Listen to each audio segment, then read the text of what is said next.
l'initiative que vous prenez. Vous permettez en fait un peu le dialogue des acteurs et voilà, qu'au moins par la parole, le sport continue de vivre. Et je voudrais Merci saluer beaucoup, M. Diouf. mes amis Augustin, Babacar et tous les autres. Merci beaucoup, M. Diouf. Nous passons la parole à Maître Augustin Senghor, président de la Fédération sénégalaise de football et membre du comité exécutif de la CAF. Babacar, je précise que M. Senghor a un petit souci technique. Il est en train de connecter. Et M. Sek aussi a un petit souci technique.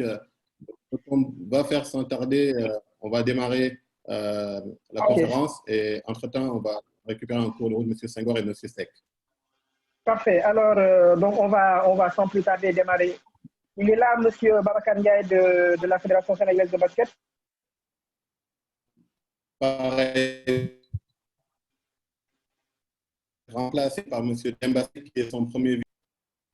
Par le premier vice-président. Donc, le temps qu'ils règlent leurs soucis techniques, on va démarrer peut-être avec M. Diouf, Seydou Diouf, président de la Fédération sénégalaise de handball. Alors, M. Diouf, on vous laisse la parole rapidement pour parler un peu déjà de la première thématique. Aujourd'hui, au niveau de la discipline que vous gérez, dites-nous un peu quel est de façon ramassée l'impact qu'il faudrait attendre après cette crise sanitaire. Mais je vous remercie. Je pense que l'impact a surtout été marqué par la brutalité de l'avènement du Covid que personne n'a vu venir. C'est venu de manière très brutale au moment où les clubs étaient en train de se préparer pour démarrer leur saison, que certains clubs en tout cas avaient commencé à discuter avec des athlètes. Voilà, au moment où vraiment les choses étaient en train de bien se passer pour démarrer une belle saison, que voilà, c'est intervenu de manière brutale. Nous, ça nous a trouvés en stage pour nos 4 sélections nationales qui devaient avoir des compétitions sur la période du 15 au 31 mars, le TQO pour les filles de l'équipe A, le mondial pour les U20 filles, le challenge continental zonal pour les garçons U17 et U18. Voilà, c'est arrivé au moment où tous ces stages avaient été organisés, c'est arrivé brutalement. Donc, les activités du Centre national de développement également ont été arrêtées. Donc, on a dû tout arrêter brutalement. Et maintenant, c'est vrai, pour nous, handball, on n'avait pas encore démarré la saison. C'est différent de certaines disciplines sportives qui avaient déjà démarré avec des engagements pour des clubs, avec des contrats qui avaient été signés. Je pense que la brutalité de l'intervention nous a laissé pantois. Mais aujourd'hui, voilà, il faut faire face à ça, mais surtout dans un contexte également d'incertitude, parce qu'on ne sait pas quand est-ce que les choses pourront revenir. Et donc, l'un dans l'autre, des athlètes qui se préparaient pour faire une saison ou bien qui avaient bien entamé une saison vont connaître une rupture brutale, sans savoir quand est-ce que les choses vont repartir. Voilà, et donc, c'est une perturbation, mais que les dirigeants doivent être en mesure de gérer. Parfait. Vous avez parlé d'incertitude, notamment par rapport à la gestion du temps. On ne sait pas quand est-ce que cette crise va prendre fin, comme vous l'avez dit. Mais il y a également l'autre aspect, au-delà de la gestion même des équipes nationales, comme vous l'avez dit. Il y a peut-être la gestion des clubs en tant qu'entité quelque peu indépendante. Comment aujourd'hui ces clubs-là vont devoir s'y prendre par rapport à la gestion même de leurs effectifs, de leur personnel qui travaille autour de chaque club? Quel est aujourd'hui l'impact directement sur ces sportifs? Alors, c'est vrai que je pense déjà, par rapport aux clubs qui soient amateurs ou professionnels, il y avait cette obligation de préparation des athlètes. Mais je pense particulièrement aussi aux clubs professionnels.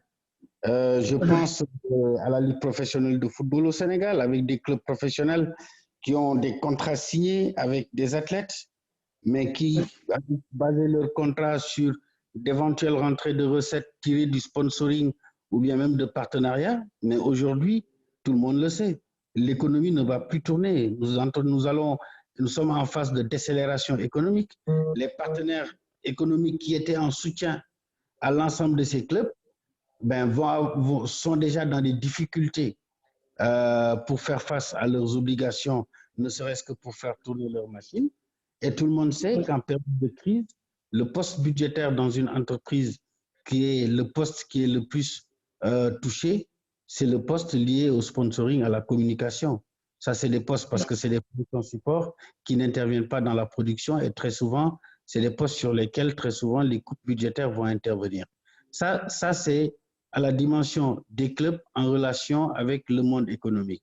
On ne parle même pas de billetterie, on ne parlera pas de subventions parce que du point de vue même des arbitrages budgétaires qui sont faits au niveau national, le ministère des Sports va voir son budget baisser puisque tout le monde sait qu'il n'y a pas de compétition et le premier réflexe c'est de dire on va supprimer les budgets sur les compétitions, etc. Donc, le mouvement aujourd'hui, le monde du sport est aux arrêts. Il y a des questionnements et je termine sur un point.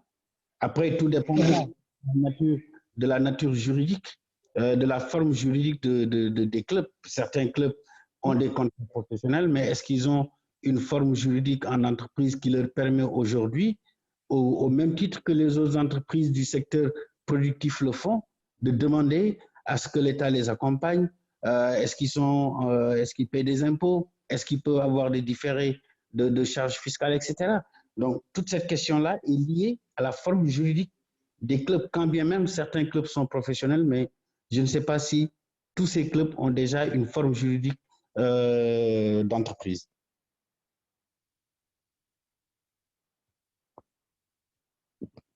Allô? Allô? Oui. Vous m'entendez? Oui, honorable. Oui. Oui, je dis, c'est Mandiaye Ndiaye, l'organisateur avec Babacar. Oui. Effectivement, là, vous parlez de la structuration des clubs et nous savons bien que la masse salariale est l'un des plus gros postes de dépenses pour un club professionnel et même pour un club amateur. Et mis à part les emplois des joueurs professionnels et du monde professionnel qui sont régis avec une structure juridique en entreprise privée, il ne faut pas aussi oublier que le mouvement sportif est en grande partie dominé par les amateurs. Absolument. Et ce système d'amateurisme, communément appelé dans le monde du sport international l'amateurisme marron, qui fait que des athlètes sont rémunérés.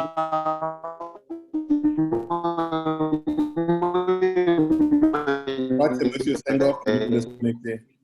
OK. Président?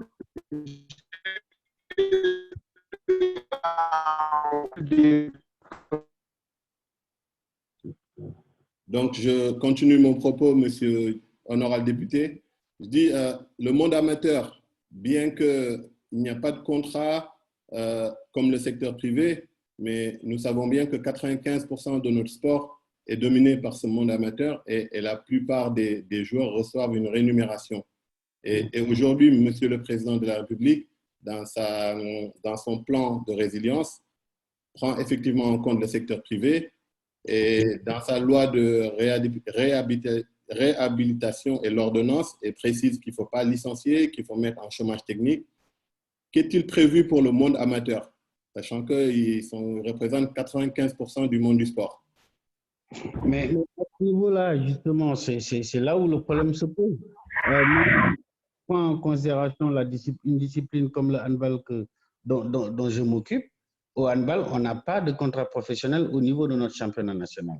Nous n'avons que de la pratique d'amateurs. Quand bien même, les clubs font des efforts, notamment pour accompagner les enfants dans leur scolarité. Voilà, c'est sur ces questions-là que les clubs ont toujours agi. Maintenant, c'est vrai que les clubs peuvent prendre des engagements vis-à-vis d'athlètes, mais ces engagements, en général, tiennent sur la période de la saison. Maintenant, ces clubs n'ont pas une assise financière solide. Ils n'ont pas d'assise financière solide. C'est des clubs qui très souvent fonctionnent sur la base, quand on est club amateur, on fonctionne sur la base de subventions, particulièrement de collectivités locales. Or, la situation de la pandémie fait que les budgets des collectivités locales destinés au secteur associatif est beaucoup plus aujourd'hui orienté sur les questions de prise en charge sociale de la pandémie et de prise en charge sanitaire de la pandémie. Ça veut dire que même les collectivités locales qui sont en soutien à ces clubs, aujourd'hui, ont des difficultés du point de vue de la priorisation de leurs dépenses. Et je ne pense pas que les dépenses à caractère sportif, dès lors qu'on dit qu'il n'y a plus de compétition, vont prendre le pas sur les autres catégories de dépenses qui, du point de vue de la pandémie, seront priorisées. Donc voilà un peu l'équation que nous avons à l'échelle des clubs amateurs. Nous l'avons pour les clubs professionnels. Quand bien même il y a une structure, tout dépendra de la structure juridique, mais du point de vue des clubs amateurs, c'est l'origine des ressources qui leur permettent de fonctionner. C'est très généralement des subventions. Or, les structures qui ont l'habitude de subventionner aujourd'hui vont reprioriser en fonction du Covid. Merci beaucoup, honorable. Entre-temps, je vois que M. Senghor, président Augustin, est-ce que vous êtes bien connecté? Est-ce que votre micro fonctionne? Qui est là.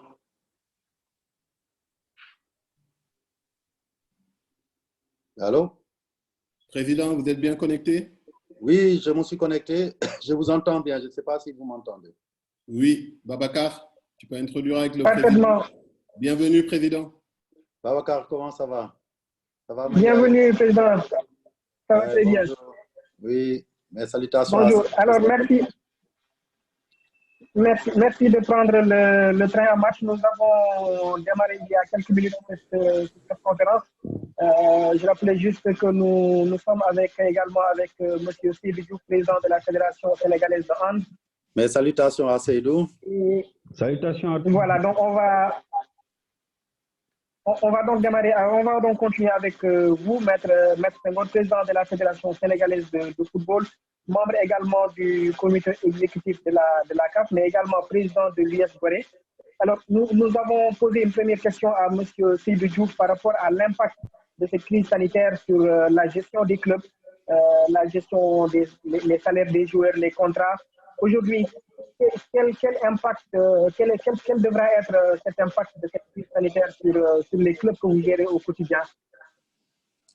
Oui, je pense que quand vous parlez d'impact, c'est au plan économique et il est évident, à mon sens, que les conséquences sont très, très négatives parce qu'il n'y a plus de compétition, il n'y a plus de possibilité de s'entraîner, mais surtout, les maigres ressources que les clubs tiennent justement du football sont liées à la compétition, de sorte que du jour au lendemain, on s'est trouvé privé non seulement de rentrée financière, mais surtout même d'activité. C'est une activité sportive, mais elle est aussi économique. Et aujourd'hui, je pense que tous les clubs du monde, et particulièrement ceux des pays comme le nôtre, qui ne sont pas très bien nantis, tirent le diable par la queue. C'est, je pense, l'expression qui me paraît la plus adaptée. Et aujourd'hui, la crainte, c'est que si ça perdure effectivement, c'est que les bases même de ces clubs soient mises à rude épreuve et que peut-être, même si on devait reprendre des compétitions, certains clubs ne pourraient pas repartir parce qu'ils se retrouveraient exsangues après une période d'inactivité et surtout une période où ils sont légalement plus ou moins tenus de respecter leurs engagements contractuels sans qu'il y ait cette contrepartie de la part du joueur et des autres employés, hein. Donc, mais aussi sans qu'il y ait de possibilité de faire financer nos activités. Alors, Président, la question que je voudrais également relancer à propos de ce sujet, c'est que pour le football, plus que pour les autres disciplines, pour le football, il y a eu le lancement de la Ligue professionnelle depuis une dizaine d'années maintenant.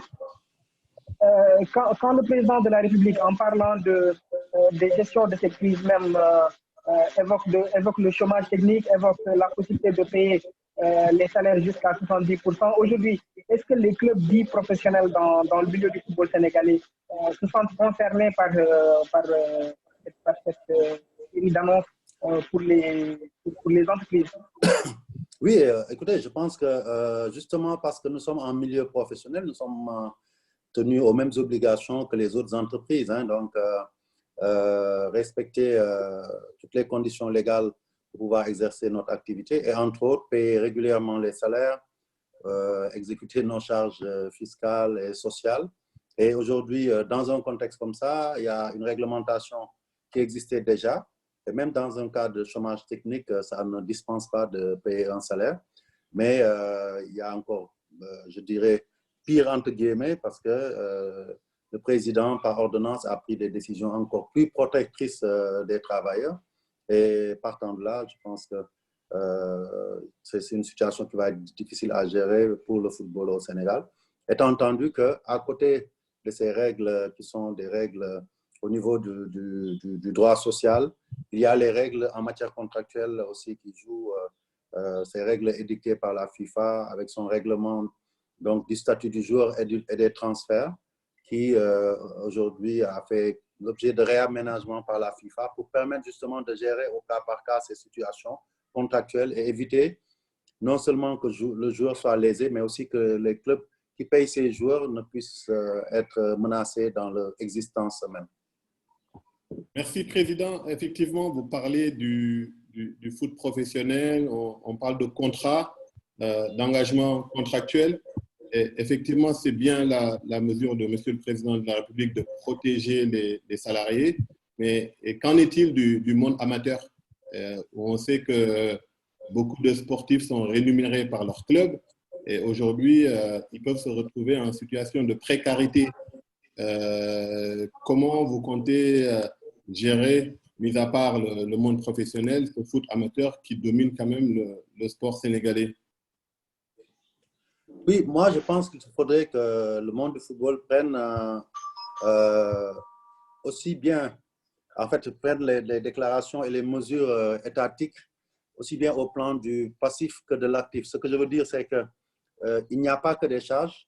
Il y a aussi, le président a parlé de dispositions d'accompagnement des entreprises les plus touchées. Et le secteur du football, je pense aujourd'hui, qui fait vivre au moins 3000 pères de famille, ou pères ou mères de famille, mérite une attention particulière. Et à ce niveau-là, je pense qu'il est important que dans le dispositif d'indemnisation, d'accompagnement des entreprises, des sociétés ou des secteurs d'activité touchés par le Covid-19, que le football trouve sa vraie place. Au-delà de cela, en ce qui concerne les amateurs, si on doit s'en limiter uniquement à nos textes et même aux textes de la FIFA, un joueur amateur n'a pas de salaire. Mais le problème, c'est qu'en réalité, on le sait, dans nos clubs amateurs ici, il y a une indemnité qui est payée régulièrement à chaque joueur, mais il y a aussi d'autres charges. Et donc, il est important aussi que dans le cadre qui est défini pour l'indemnisation, que ça soit pris en compte. En tout cas, nous, au niveau de la fédération, nous examinerons la situation à l'aune aussi des moyens qui sont disponibles parce que nous sommes une fédération.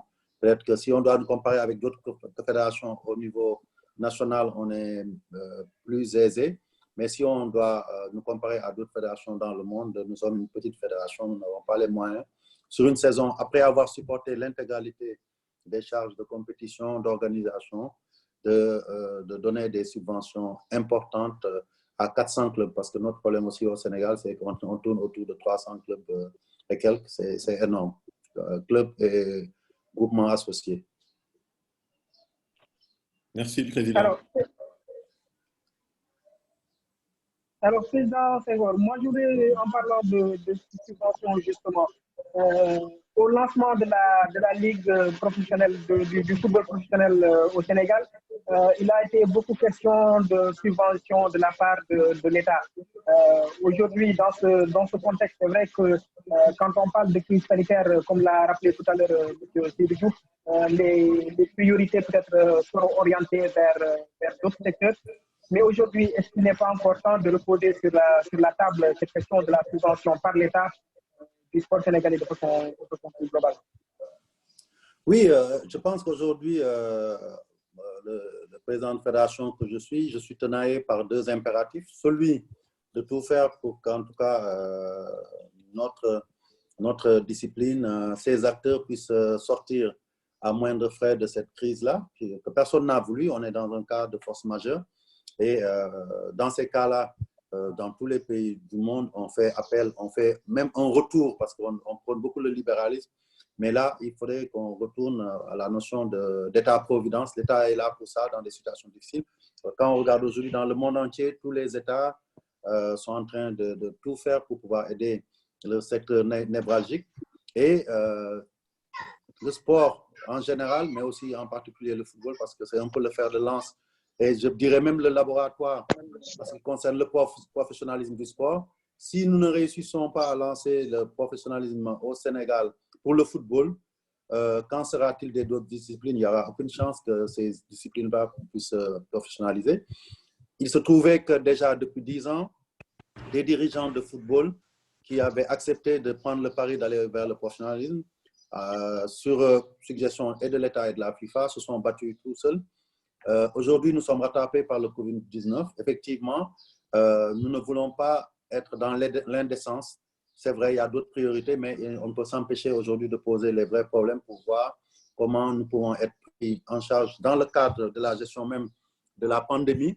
Mais au-delà, que les autorités comprennent enfin que pour nous, le football professionnel et le football dans son ensemble sont un secteur d'activité économique important et qu'il faudrait, autant qu'on traite certains secteurs de l'économie nationale, autant on devrait pouvoir traiter le sport dans sa dimension professionnelle avec cet accompagnement, parce que l'État travaille sur un plan qui est le plan Sénégal émergent, avec différentes dimensions. Aujourd'hui, je pense que l'occasion est bonne pour poser sur la table le fait d'expérimenter avec le football, donc le lancement d'un volet au sport du plan Sénégal émergent, pourquoi pas mettre en place un dispositif sur 3 ans ou sur 5 ans où l'État accompagnerait par des subventions annuelles et les clubs, et la ligue professionnelle et la fédération. Tout ça sera certainement supervisé par la fédération pour une bonne distribution et qu'on voit les résultats. Je pense que si nos clubs étaient nantis de moyens, on aurait de meilleurs résultats sportifs, mais surtout, on arriverait à nous autonomiser et à développer vraiment un secteur, comme dans d'autres pays, un professionnalisme qui marche, qui s'auto-finance, qui autogénère lui-même ses ressources et qui serait progressivement appelé à jeter les amarres avec l'assistance de l'État. Et ce sera pour le bien du football sénégalais, mais aussi du sport. Je pense que si d'autres pays y sont arrivés après quelques années, si nous avions eu l'accompagnement, et cet accompagnement, il n'a pas seulement qu'en termes de subventions. Je pense que, comme ça se passe actuellement, l'État aurait pu mettre en place des dispositions incitatives pour que les sociétés qui investissent, les investisseurs qui viennent dans notre pays, aujourd'hui, on a le gaz et le pétrole, il y a beaucoup d'investisseurs qui viennent. On a des activités qui sont très nocives pour les populations et sur lesquelles, dans certains pays, on s'est basé pour pouvoir taxer et verser au sport, puisque aujourd'hui, le sport contribue justement à minorer les conséquences de ces activités, de ces grandes firmes de tabac, d'alcool, etc. Je pense qu'en Côte d'Ivoire, aujourd'hui, la fédération ivoirienne est plus riche parce que l'État a mis en place un dispositif de cette manière-là.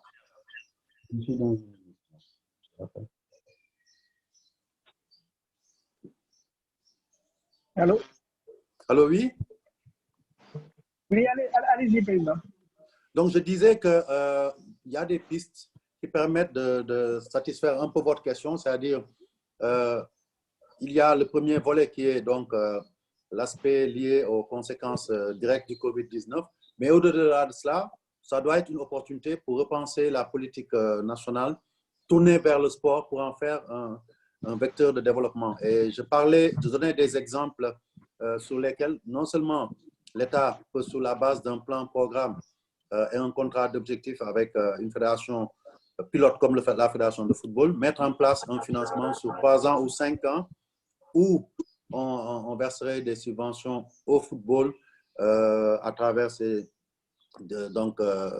départements professionnels essentiellement, mais aussi le football à la base, et à charge qu'elle puisse s'autonomiser sur une durée de 3 ou 4 ans pour générer à travers les droits télé et les droits commerciaux dérivés, qui puissent générer des fonds qui puissent autonomiser cette fédération. L'autre aspect aussi, j'ai parlé de la dimension incitative. Mettre en place une batterie de mesures pour pousser les annonceurs, les grandes sociétés, les investisseurs qui arrivent en grande quantité dans notre pays à investir dans le sport. Et pour ça, c'est des dispositions incitatives, aussi bien fiscales ou des avantages qu'on peut leur accorder qui leur permettent après de pouvoir réinvestir dans le football. Mais aussi taxer positivement certaines activités qu'on considère comme des activités de nuisance à la santé. Nous avons des sociétés qui gèrent du tabac, nous avons des sociétés qui importent de l'alcool.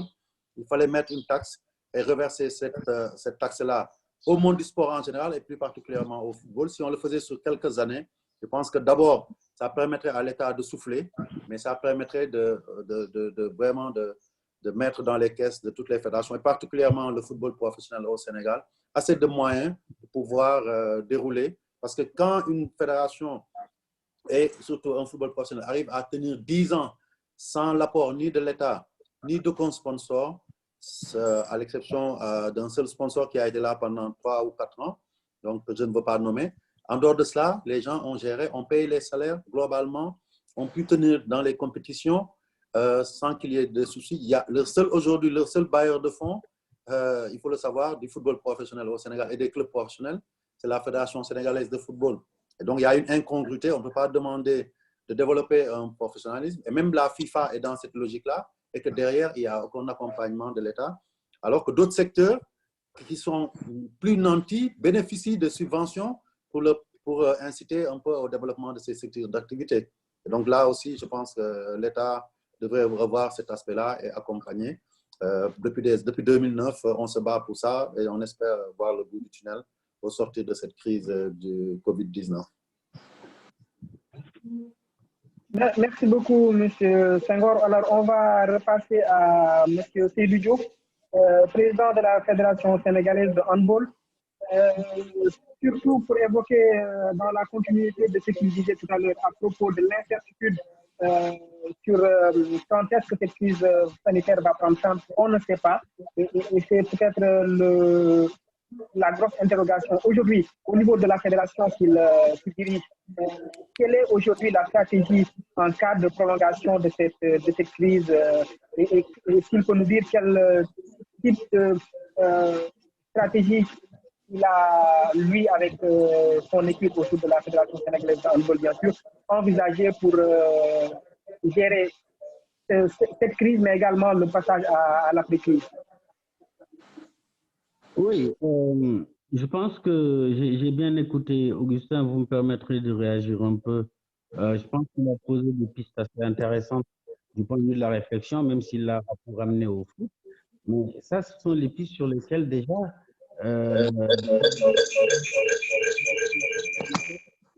du financement du sport sénégalais. Et je pense que l'un des grands problèmes que nous avons, que ce soit le foot, le basket, le handball, les autres disciplines, c'est quel financement du sport sénégalais. Et je pense qu'avec le comité olympique en son temps, une réflexion a été amorcée dans le cadre de l'élaboration du code de sport. Le moment est venu, je pense, de poser ces problèmes-là. Parce que même pour le foot professionnel dont on parle, aujourd'hui, pourquoi j'insiste sur l'organisation juridique? C'est parce que je ne suis pas sûr. Parce que quand on regarde les mécanismes incitatifs de l'État, c'est des mécanismes au plan fiscal. C'est l'État qui vous fait des différents de charges fiscales ou bien qui efface une dette fiscale, etc. Je ne suis pas sûr que du point de vue de ces mécanismes d'accompagnement du secteur privé aujourd'hui face au Covid-19, le monde du sport, en tout cas professionnel, pourra capter ces avantages que l'État consent parce que je ne suis pas sûr que les ressources de ces structures, en grande partie, aient été dédiées vers la fiscalité. Donc, il faut avoir un autre type de financement. Augustin a raison. Vous savez, dans le monde de la culture, aujourd'hui, il y a une loi qui avait été adoptée pour dire on prend le 1% culturel. Sur chaque grand chantier, on prend 1% qu'on prélève pour le financement des activités culturelles. La même chose peut se faire sur le sport. Je pense que nous avons de grandes infrastructures sportives qui sont en train d'être construites. Le 1% sur le financement du sport est possible, le 1% sur le financement du sport sur des conteneurs qui nous amènent ici ou sur des productions de beurre, d'huile, etc. C'est des choses qui sont possibles. Il faut maintenant qu'on aille vraiment vers l'application de ces réflexions-là. On a beaucoup réfléchi. Maintenant, il faut passer à l'échelle de la mise en œuvre. Maintenant, enfin, en ce qui concerne le handball, aujourd'hui, il est clair que nous ne sommes pas sur la même échelle que le foot, avec qui a plus de 400 clubs. Nous, on est À tout casser, on a une cinquantaine de clubs. On ne sait pas jusqu'où nous irons avec cette pandémie, mais en tout état de cause, ce dont il est clair, c'est que la reprise va être extrêmement difficile pour tous les clubs et il appartiendra à la fédération d'accompagner. Déjà, nous, dans la gestion de nos championnats, on accompagne les clubs sur les frais de transport. Mais là, pour une bonne reprise de nos activités handballistiques, forcément, il faudra que la fédération, malgré la faiblesse de ses moyens, trouve la solution pour accompagner les clubs, pour les aider un peu à rebondir, parce que comme je vous l'ai dit, ces clubs amateurs, en général, comptent sur les subventions de leurs collectivités locales. Et très souvent, ils ont du mal à y accéder. Donc, c'est plus les personnes qui financent les activités des clubs. Et il arrive un moment où, quand même, la fédération doit aussi être à côté. Et en tout cas, moi et l'équipe qui m'accompagne, c'est la volonté que nous avons exprimée pour, dès qu'il y a reprise, qu'on accompagne les clubs pour pouvoir faire la relance de nos activités. Merci beaucoup, monsieur Diouf. Alors, Maître Augustin Senghor, pour la même question, aujourd'hui, quelle est la stratégie mise en place par la Fédération sénégalaise de football pour gérer de façon pratique cette crise, même si, comme on l'a dit tout à l'heure, il y a une grosse incertitude sur la durée de cette crise. Mais au niveau de la Fédération sénégalaise de football, quelle est un peu la stratégie qui a été mise en place sur le plan pratique depuis le début de cette crise et puis comment comptez-vous éventuellement vous réajuster par rapport à la durée de cette crise? Merci beaucoup, Babacar. Vous me permettez juste, en complément de ce que j'ai dit et en écoutant Seydou aussi, qui, il faut le dire, est bien placé parce que quand même, il est donc un éminent membre donc, du bureau de l'Assemblée nationale et qui peut être un porteur d'une réforme allant dans le sens d'aider le sport en général et le football en particulier ou le handball, en tout cas toutes les disciplines sportives à être mieux loties. Et je pense qu'il y a quelques années, 2 ou 3 années, lors d'une remise du trophée du tournoi du Parlement, j'avais suggéré au président Moustapha Agnès que l'Assemblée puisse porter un projet de loi sur le mécénat sportif. Ça existe dans beaucoup de pays. Aujourd'hui, lui-même l'a dit, le Sénégal a voté une loi sur le mécénat culturel. Et aujourd'hui, je pense que le même mécanisme doit pouvoir permettre de voter une loi sur le mécénat sportif qui permettrait non seulement aux entreprises, mais même des individus qui sont nantis, qui veulent investir par exemple dans un club, qu'ils puissent investir en ayant un dispositif qui leur facilite cet investissement, qu'ils ne soient pas taxés ou en tout cas qu'il y ait des dégrèvements importants. Tout ça, c'est une réflexion et je le jette dans la corbeille de la discussion et peut-être qu'en tant que, si je ne me trompe, président de la commission des lois, pourquoi pas ne pas inciter à une proposition de loi venant de l'Assemblée pour qu'on puisse voter une loi telle que celle-là. Ça permettra vraiment de changer la vie de toutes nos associations sportives et de tous nos clubs. Mais pour revenir un peu à votre... Comment? Allez-y. Donc, je disais que pour revenir à votre question, je dirais simplement que au niveau de la Fédération sénégalaise de football, nous avons toujours essayé d'être dans l'anticipation. Avant même que l'état d'urgence soit prononcé, nous avions déjà, on était en plein week-end de Coupe du Sénégal, le début des éliminatoires de la Coupe du Sénégal avec les 32e. Nous avons décidé d'arrêter les compétitions. Derrière aussi, nous avons rapidement tenu une réunion de comité d'urgence pour dire que toutes les compétitions étaient suspendues et surtout dire que notre fédération, dans l'effort national, allait essayer d'apporter sa modeste contribution. Et on s'est battu sur ça. On s'est engagé beaucoup aussi dans la sensibilisation parce que je pense aussi notre rôle en tant qu'acteur du sport, qui drainons du monde, toutes les fédérations doivent s'y mettre et ne pas s'en arrêter juste à contribuer financièrement, mais être sur le terrain, être au contact de leurs amateurs pour pouvoir les sensibiliser. Après, derrière, sur les mesures concrètes, il y a quelques jours, en comité d'urgence, nous avons décidé d'annuler purement et simplement les coupes nationales, régionales, mais aussi la Coupe de la Ligue, parce qu'on avait constaté que l'État venait de décider fort logiquement de prolonger la période d'état d'urgence jusqu'au 4. On s'est dit que même si nous devions reprendre, il serait difficile de tenir l'ensemble de la saison avec toutes les compétitions qui étaient prévues. Donc, on a préféré se délester déjà aujourd'hui de ces compétitions, de sorte qu'il ne nous reste que les championnats à jouer au cas où on venait à une situation plus favorable. Donc, après, nous attendons le 4. En fonction de la décision qui sera annoncée par le chef de l'État, est-ce qu'on va poursuivre le couvre-feu et l'état d'urgence?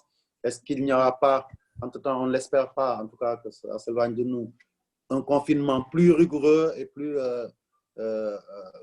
étendu sur tout le territoire national? Donc, dans ces cas-là, nous déciderons simplement d'annuler la saison en nous projetant sur l'année prochaine, en étudiant aussi à cette occasion quelles sont les mesures d'accompagnement, parce qu'il y a des équipes qui doivent nous représenter en Coupe d'Afrique. Mais encore faudrait-il que ces Coupes d'Afrique-là aussi aient réglé le même problème. Parce qu'aujourd'hui, je pense que ça soit les associations nationales, les confédérations, la FIFA, nous sommes logés à la même enseigne, l'enseigne de l'incertitude. On ne sait pas de quoi demain sera fait. C'est d'où on a parlé tout de suite pour le handball. Nous sommes logés tous à la même enseigne.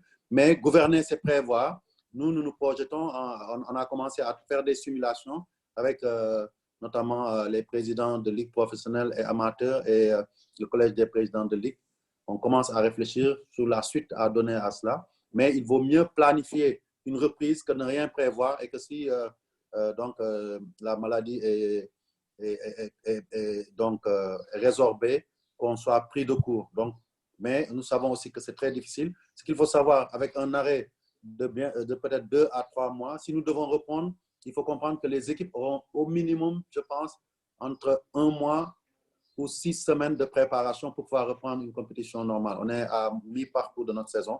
Donc, c'est très, très mal embarqué, mais nous croyons et nous espérons fortement que le Covid sera bientôt derrière nous. En tout cas, si ça se règle d'ici à fin juin, c'est encore jouable. On peut jouer un championnat rapide avec les dates libérées par les matchs de coupe.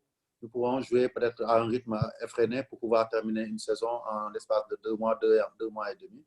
Mais à défaut, il faudra étudier d'autres solutions, soit annuler totalement la saison et l'année prochaine démarrer une saison 2020-2021, ou bien, pourquoi pas, observer une trêve jusqu'en novembre, terminer cette saison en cours, désigner les champions et démarrer la saison suivante dans le courant de l'année 2021. Donc, c'est des études qui sont ouvertes. Nous réfléchissons à cela.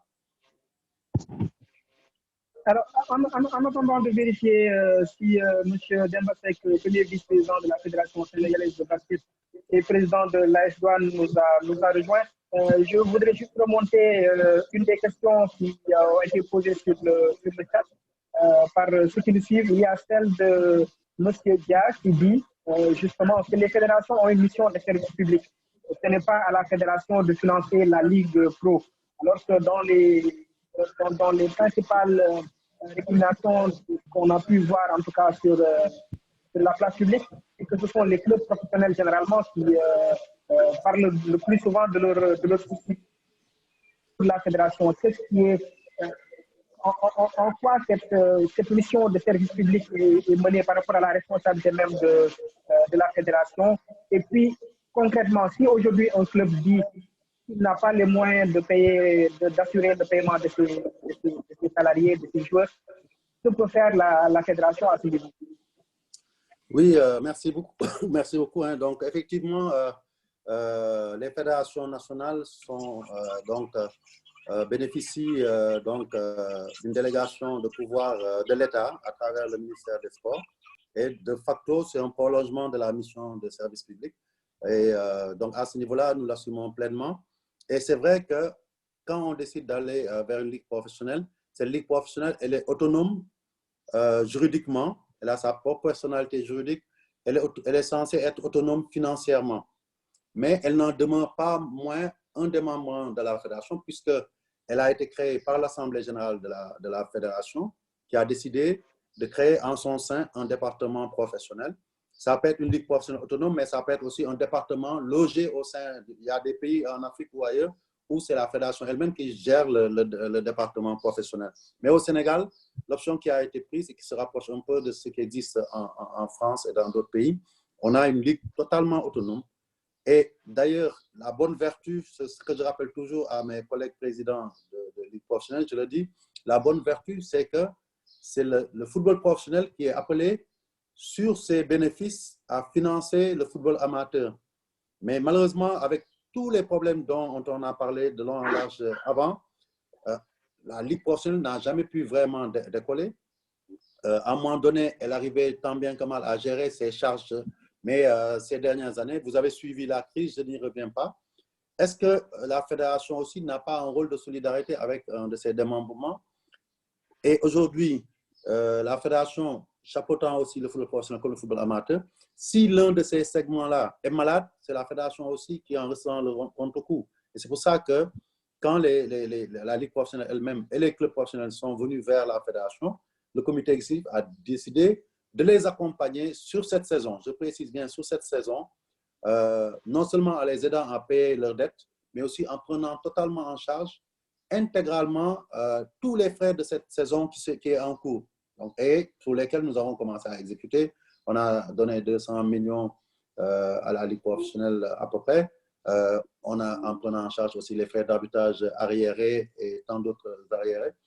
Sous les arriérés, pratiquement, il n'y a que les primes que nous n'avons pas pu régler, les primes de vainqueurs, parce qu'on a estimé qu'il fallait aussi prioriser. Et quand nous reviendrons dans des situations normales et que nous pourrons payer, nous payerons au fur et à mesure. Mais l'urgence, c'était vraiment, de payer les dettes de la Ligue professionnelle qui était en état de cessation de paiement, mais aussi de faire en sorte qu'il y ait une continuité du championnat professionnel et nous sommes dans cela cette saison. Mais je concède à M. Dia qu'il a raison. Il faut que aussi on donne à chacun sa part. Quand quelqu'un crée un club professionnel, il a en principe il s'est engagé sur un projet qui est un projet lucratif et il ne doit pas dépendre à 100% d'une fédération parce que ça voudrait dire que n'importe quel club amateur peut aussi prétendre à être donc professionnel à partir du moment qu'on n'a rien à débourser, on est pris en charge totalement. Donc je pense que c'est cela. Et d'un autre côté aussi, très souvent aussi, les présidents de clubs professionnels oublient que quand ils ont des recettes, ça ne va pas vers la fédération, ça va directement à le club. Quand il y a un transfert et qu'ils reçoivent des indemnités en transfert importantes, ça ne vient pas à la fédération, c'est les clubs qui les gardent. Quand même il y a des transferts de joueurs qui sont passés par le club, ils perçoivent des indemnités de formation, ils perçoivent aussi des contributions de solidarité qui peuvent s'avérer très, très, très substantielles. Et ça devrait leur permettre aussi de faire face, puisqu'il y a un retour d'investissement, on n'en parle pas assez, qu'ils reçoivent. De sorte qu'aujourd'hui, je pense que c'est un peu... Moi-même, je suis issu d'un club professionnel, l'US Gorée, dont je suis le président, le Grand Gorée, aujourd'hui. Mais souvent, je ne suis pas totalement en phase avec les dirigeants de clubs professionnels qui pensent que la fédération doit prendre tout l'argent du football et leur consacrer. C'est-à-dire qu'on ne peut pas favoriser 28 clubs au détriment de plus de 200 clubs amateurs et de groupements associés. Une autre question, cette fois-ci adressée à M. Seydou Diouf, président de la Fédération sénégalaise de handball, mais également honorable député à l'Assemblée nationale. Alors, président Seydou, à quand l'adoption de la nouvelle loi portant charte du sport? C'est une question de... Oui, ben, le texte, je pense, pour le code du sport a fait l'objet d'une réflexion par le mouvement sportif. Maintenant, la balle est beaucoup plus dans le camp du ministère des Sports. Je pense que le comité olympique avait finalisé le travail de réflexion. Le document a été élaboré. Ça a été une belle coproduction entre ministère et acteurs associatifs du comité olympique. Maintenant, il reste à ce que le texte soit déposé. Si c'est déposé, on n'aura pas de problème pour son adoption, puisque c'est un texte qui a déjà fait l'objet d'une discussion en amont par les acteurs. Mais là où je voudrais rebondir par rapport à ce qui a été dit. Je dis à mon ami Augustin, j'ai quitté la commission des lois. Maintenant, je suis plutôt à la commission des finances et du contrôle budgétaire. Mais c'est pas plus mal. J'attendais la réaction. C'est pas plus mal. J'attendais la réaction. Non, non, mais je pense qu'il y a un combat que nous devons mener et cette période-ci, c'est une période, c'est vrai, d'incertitude, mais c'est une période qui nous permet aussi de réfléchir sur les De lendemains. réfléchir. À partir de qu'est-ce qu'on va faire, puisque, il faut le dire, le sport est une composante des activités humaines. Les activités humaines post-Covid-19 vont fondamentalement être bouleversées.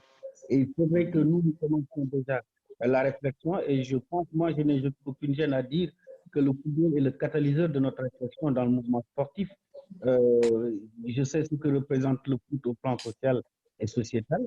Et vos premières réflexions devront également être partagées avec les autres fédérations pour qu'ensemble nous sortions de cette période avec une nouvelle manière de voir aussi la pratique sportive. C'est vrai que la rupture au Sénégal, vraiment, le lien est très tenu entre sport professionnel et sport amateur. C'est un lien qui est très tenu parce que de plus en plus, même dans le monde amateur, les athlètes sont de plus en plus exigeants du point de vue des traitements qu'on peut leur faire, même si on reste dans le domaine amateur, que ce soit au hand, au basket. Aujourd'hui, les joueurs sachant qui a la ruée vers les athlètes, ben, les athlètes aussi ont des exigences. Ça veut dire que même les amateurs ont des obligations de faire face à un certain nombre de dépenses sociales à De faire dépenses, effectivement. pour accompagner les clubs. Et malheureusement, la réflexion que nous devons mener chez nous, c'est qu'il faut regarder dans le budget du ministère des Sports aujourd'hui, la prise en charge du sport amateur, qui devait être le budget du sport de masse, du développement du sport de masse. Cette ligne budgétaire n'est jamais suffisamment abondée.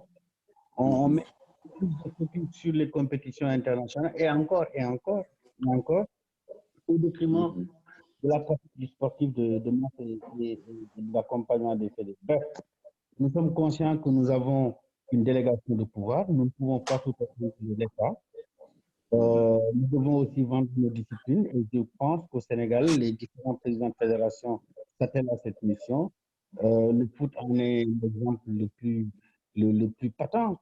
Quand la fédération peut mettre 10 millions pour la ligue professionnelle, ça veut dire qu'il y a une vision commune de la gestion d'une discipline sportive entre fédérations, et tout ça. Et ça, c'est tout à l'heure de le faire. Et comme je dis, nous avons une réflexion à partager, en tout cas à l'issue de Covid-19, avec l'ensemble des acteurs, pour voir comment à la fois, quel avenir et quelle vision devons-nous avoir de la pratique sportive dans notre pays, entre le sport de haut niveau, le sport amateur, quel mécanisme de financement et quel type de coopération devons-nous avoir entre fédérations, parce qu'il y a des questions transversales qui nous interpellent. Merci beaucoup, M. Seydou Diouf. Alors, nous avons également toujours dans le chat une question de M. Lamine Savané, qui est destinée surtout au président du club. Et là, j'aimerais bien la poser à M. Dembatek, s'il nous entend. Il est président de la... J'ai un engagement pour 18 h. Ah, d'accord, monsieur Seydou Diouf. Allô?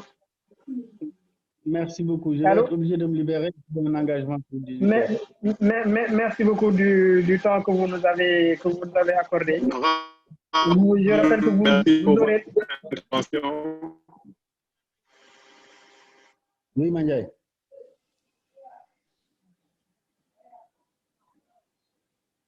Votre présence à cette conférence a été très positive et très bénéfique.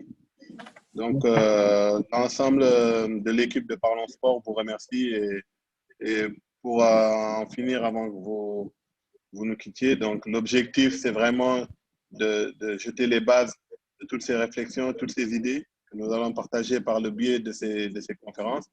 Et cette crise est réellement une opportunité pour moi parce que je me dis, sans cette crise, on n'aurait jamais pu utiliser cette plateforme pour discuter des problématiques du sport. Donc, l'idée, comme disait M. Senghor, ça tombe bien que vous soyez là en tant que président de la Commission des finances. Et effectivement, en tant que représentant du gouvernement, que vous puissiez partager avec nous en tant qu'acteur et représentant du gouvernement, c'est une opportunité pour le sport sénégalais. Et il faut travailler avec solidarité, toutes les fédérations, toutes les parties prenantes, à développer les idées, à mettre en place des projets de structuration de notre sport afin qu'à la sortie de cette crise, on ait un plan de reprise de l'activité pour ne pas perdre des clubs. Comme disait M. Senghor, on va perdre des clubs, peut-être des joueurs vont perdre leur emploi et il est important d'encadrer tout ceci. En tout cas, merci beaucoup et merci d'avoir pris le temps de partager ce moment avec les participants et l'équipe de Parlons Sport. Merci, Fernand. Merci pour cette belle initiative. En tout cas, je vous encourage et nous restons disponibles. Ça m'a permis d'interagir avec mon ami et frère Augustin. Oui, ça fait plaisir.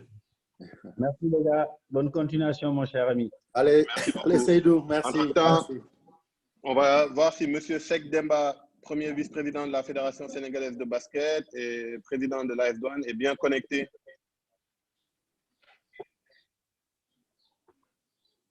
Bon, Babacar, si M. Demba n'est pas connecté, je vais lancer parce qu'on avait invité M. Ousmane Diaye, président de l'AS Niaritali, à nous donner son avis et un peu son vécu de cette crise.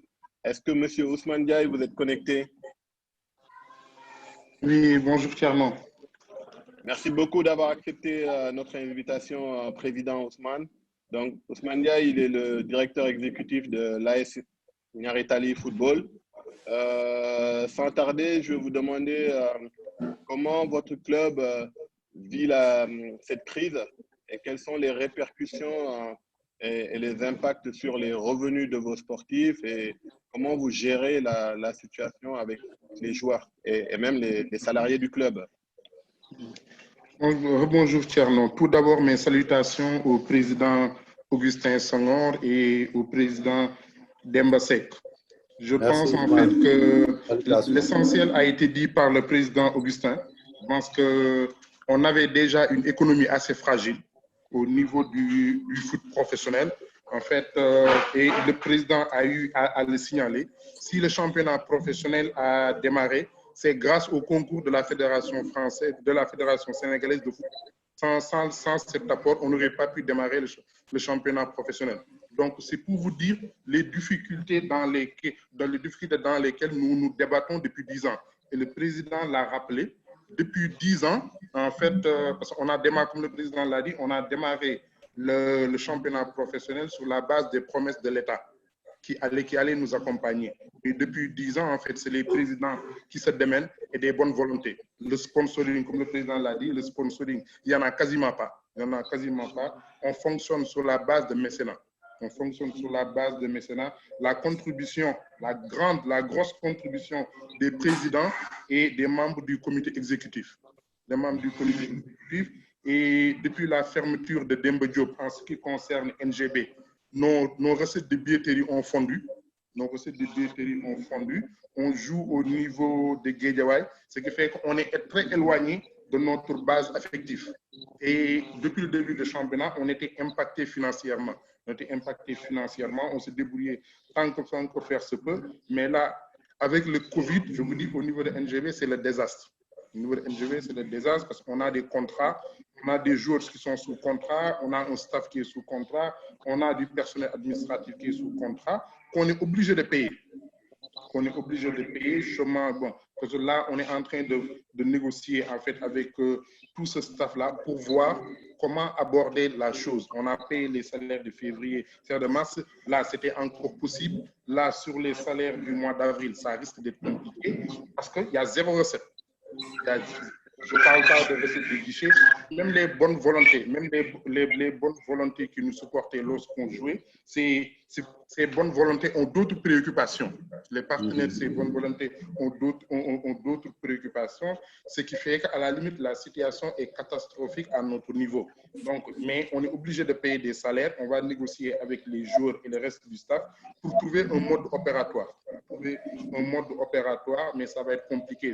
On va encore demander la contribution du président et bonne volonté du club, mais ce n'est pas évident. Mais c'est vraiment pas évident. C'est un coup de massue, en fait qui tombe encore fois sur le foot professionnel. Alors, Monsieur Ndiaye, merci beaucoup. Déjà, on va enchaîner sur une autre question qui a été également posée au président des deux fédérations de hand et de football. Aujourd'hui, en tant que dirigeant d'un des clubs les plus illustres de notre championnat, aujourd'hui, concrètement, comment avez-vous, quelle est la stratégie que vous avez mise en place dans le cadre de la gestion de cette. Vous l'avez dit, il faut payer des frais et autres, mais quelle est concrètement la stratégie qui a été mise en place et quel type de communication avez-vous mis en place pour gérer cette crise? Non, parce qu'en fait, les solutions, il y en a. Je parle sous le contrôle du président Augustin avec sa casquette de président de l'US Gorée, mais des solutions, il n'y en a pas. On va taper sur les poches des présidents. C'est les présidents qui vont encore subventionner. Et comme j'ai dit, quelques bonnes volontés au niveau du comité exécutif. C'est pour ça, en fait, on est en train de discuter avec les joueurs qui sont très compréhensifs, qui sont conscients que la situation est compliquée parce que les joueurs sont impactés négativement. Ils ne reçoivent pas l'intégralité de leur salaire et surtout, vu qu'ils ne jouent pas, ils avaient des compléments de salaire, c'était les primes. Les primes étaient des compléments de salaire. Là, actuellement, quand ils ne jouent pas, on ne verse pas de primes. Et c'est trivial, c'est que les joueurs sont vraiment impactés, c'est trivial parce qu'il y a des joueurs, je pense que ça se passe à Gorée dans d'autres clubs, de temps en temps, il y a des séances qui sont organisées, il y a des repas qui sont organisés, il y a des petits déjeuners et tout ça n'existe plus. Et ce qui veut dire, honnêtement, les joueurs sont très, très impactés par cette crise. Donc, la solution, et ça a toujours été la solution depuis 10 ans, c'est de recourir aux poches des présidents et des bonnes volontés, en espérant que la crise ne va pas trop durer. Et en termes de communication, ce qui est en train de se faire, c'est qu'on ne peut pas réunir les joueurs. On ne peut pas réunir les joueurs. Ce qu'on est en train de faire, il y a des capitaines, il y a des vice-capitaines et il y a le coach. Et le coach, on est en train de se réunir par visioconférence pour partager, échanger, pour trouver un mode opératoire pour pouvoir payer les salaires que tout le monde trouve son compte. Parce qu'on ne pourra pas payer les salaires à 100%. Ça, ce serait démagogique de dire qu'à la fin du mois d'avril, on paiera son salaire à 100%. On essaiera de voir par rapport à du temps partiel comment répartir en fait ce qui reste. Ça nous plonge un peu sur la deuxième partie de la question posée par M. Savané. Aujourd'hui, est-ce qu'il y a une concertation en interne entre les différents clubs? Vous êtes dirigeant de Niary Tally, M. Senghor est également président de l'US Gorée. Est-ce qu'il y a une concertation entre les différents clubs pour avoir une solution commune, même si vous l'avez dit, pratiquement tout le monde est heurté de plein fouet face à cette crise sanitaire? Non, c'est sûr qu'il y a des concertations qui sont en train d'être faites sous l'égide, comme l'a dit le président, sous l'égide de la Fédération sénégalaise de foot. Il y a des concertations qui sont en train de se faire par rapport à l'après-Covid. Par rapport à l'après-Covid. Et comme l'a dit si bien le président, on est des structures autonomes. On est des structures autonomes pour payer nos salaires. On doit se débrouiller tout seul. On ne peut pas s'adosser sur la fédération. Même la fédération en elle-même est impactée. La fédération en elle-même est impactée. Parce que n'oubliez pas qu'il y a les compétitions internationales qui ont été suspendues. Le Sénégal devait c'est qu'il y a un manque à gagner même au niveau de la fédération. La fédération a engagé des frais au niveau de la Coupe du Sénégal. La fédération a été obligée d'annuler cette compétition. Ça veut dire que même la fédération, qui est notre fédération fêtière, est impactée. Et la fédération ne peut pas subventionner tout le monde, que ce soit les clubs, parce que n'oubliez pas, il n'y a pas que les clubs professionnels, comme l'a dit le président, il y a aussi les clubs amateurs qui sont impactés. La fédération ne peut pas tout faire. Donc, nous, on discute pour l'après-Covid, sous l'égide de la fédération, pour dire qu'est-ce qu'il y a lieu de faire. Mais par contre, pour régler nos problèmes internes, c'est au niveau à chaque club de régler ses problèmes internes. Parce que quand il y a des recettes, moi, je ne partage pas avec Gorée, je ne partage pas avec un autre club. Également, quand il y a des difficultés, je dois les gérer en interne, je dois trouver les modes opératoires pour essayer de faire face à mes charges.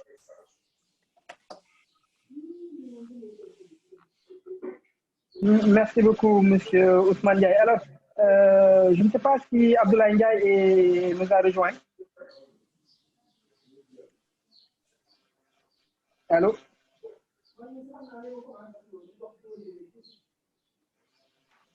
Apparemment, Abdoulaye Ndiaye n'est pas encore là. Demba Seck également de l'AS Douanes et de la Fédération de basket, s'il nous entend également.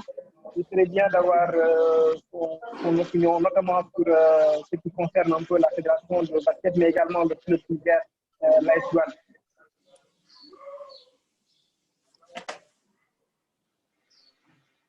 Ils ne sont pas encore là. Donc, on reprend avec Maître Augustin Senghor. Maître. Allô? Allô, oui. Je vous entends. Oui, Maître. Babacar, ouais. Voilà. Maintenant, comme l'a si bien dit M.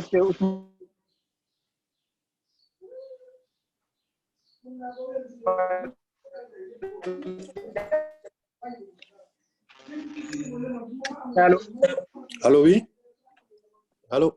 Oui, là, je disais, la grosse il faut reprendre parce qu'il y avait une coupure. Voilà, je disais, la grosse équation aujourd'hui, au-delà de l'incertitude, c'est l'économie fragile auquel nos différentes structures sportives sont adossées. Il est peut-être, on va le répéter une nouvelle fois, mais il est peut-être temps de repenser un peu le modèle économique autour de notre sport de façon globale. On ne peut pas tout le temps rester dans ce modèle où c'est toujours quelqu'un qui sort de sa poche ou on attend une subvention de l'État ou de la municipalité à la fin de l'exercice budgétaire. Aujourd'hui, quel est sur le court terme, sur le moyen terme, quelle est un peu l'urgence pour ces différentes structures sportives? Écoutez, moi je pense que le problème de la gestion du sport depuis 40 ans, ou au moins depuis 1984, c'est un problème d'ordre, je dirais, systémique. C'est-à-dire, fondamentalement, si on doit revoir, ce n'est pas seulement au niveau des fédérations, c'est au niveau même du soubassement même de la politique sportive du pays. Et mon collègue Seydou Diouf en a parlé un peu. Depuis plusieurs années, on a un code du sport qui est en gestation pour passer à une autre ère, à une autre époque. La loi de 84 portant charte du sport est largement dépassée, elle est totalement désuète. Donc, cette loi-là, on doit la tourner. Elle ne prévoyait même pas la pratique du sport à titre professionnel. Donc, aujourd'hui, nous, pour lancer le football professionnel, on a dû se baser sur l'exposé des motifs qui nous ouvraient une fenêtre. Aujourd'hui, déjà, à la base, il faut que ça change. L'autre aspect important, si on veut faire du sport un spectacle générateur de revenus importants comme dans les autres pays, il faut travailler dans l'environnement. L'environnement, c'est les infrastructures. Heureusement, le président Macky Sall l'a compris. Depuis quelques années, n'eût été le Covid-19, je pense, le chantier du nouveau stade serait lancé. Il y a d'autres projets qui sont là en attente. Donc ça aussi, ce sera très, très déterminant. Et je dois aussi dire que tout à l'heure, je le salue d'abord, donc mon collègue président, donc Ousmane Diaye, donc de Niary Tally. Donc le problème du stade Demba Diop, je pense qu'il y a un début de solution puisque le président a dit au ministre des Sports, donnez-le au football pour qu'il puisse se gérer parce qu'effectivement, tous les clubs qui sont dans le département de Dakar souffrent du même mal. C'est vrai que c'était vraiment le bastion de Niary Tally. Non seulement ils étaient intraitables sportivement là-bas, mais ils gagnaient en termes de recettes de guichet énormément. Et tout est lié. Aujourd'hui, nous tous, on va jouer en banlieue, donc ce n'est pas possible. Donc les infrastructures seront un élément déterminant. Et pour terminer, nous faudra repenser le club sénégalais de type moderne. Repenser, c'est revoir l'organisation. Il y a 10 ans que nous avions jeté les bases du football professionnel avec un cahier de charges. Est-ce que ce cahier de charges ne devrait pas être revu, révisé? Est-ce qu'aussi, on ne doit pas mettre des garde-fous pour que les clubs puissent respecter ces cahiers de charges-là et que si ce n'est pas le cas, qu'on puisse... parce que des fois, on a le sentiment qu'on laisse les clubs amateurs, en tout cas, qui vivent dans le football professionnel alors qu'ils n'arrivent pas à payer leur salaire, à survivre. Donc, il y a tous ces aspects-là qu'il faut prendre en compte. L'autre aspect aussi qui me paraît important, en tout cas en ce qui concerne le football, et je pense qu'on ne peut pas parler de réforme du football aujourd'hui sans en parler, c'est-à-dire essayer de créer des cercles concentriques avec des clubs forts, pousser des clubs à se regrouper. Parce qu'aujourd'hui, il n'est pas acceptable pour un pays avec les revenus que le Sénégal a, avec les revenus que notre fédération a, avec une ligue professionnelle sans revenus, qu'on ait autant de clubs dans ce pays-là. Il faudrait même au niveau professionnel que certains clubs pensent à se regrouper s'ils partagent le même aire géographique, s'ils ont des affinités. Je pense que c'est comme ça qu'on deviendra fort, comme ça qu'on bâtira des clubs très, très forts. Et je pense que c'est sur ça que je vais terminer pour dire que, en fait, tout est à revoir.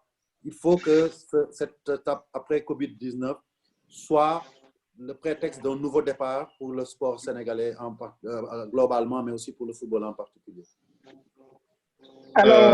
C'est très pertinent ce que vous dites, M. Senghor, parce que ça lance les bases du statut du joueur amateur. Comme vous l'avez si bien dit, un joueur qui est rémunéré, mais dans le contexte professionnel, la rémunération dépend d'un club amateur qui n'a pas les moyens.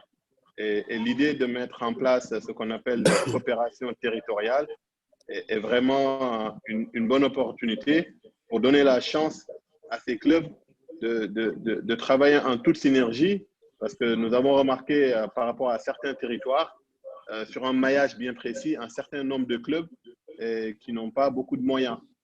Et l'idée est de rassembler les forces. Et cette solidarité, de toute façon, sans solidarité, quel que soit le sport, quel que soit le secteur, on ne pourra pas bien sortir de cette crise. Et effectivement, je pense qu'à la sortie de cette conférence, il faut bien réfléchir et poser les bases de la structuration de notre sport.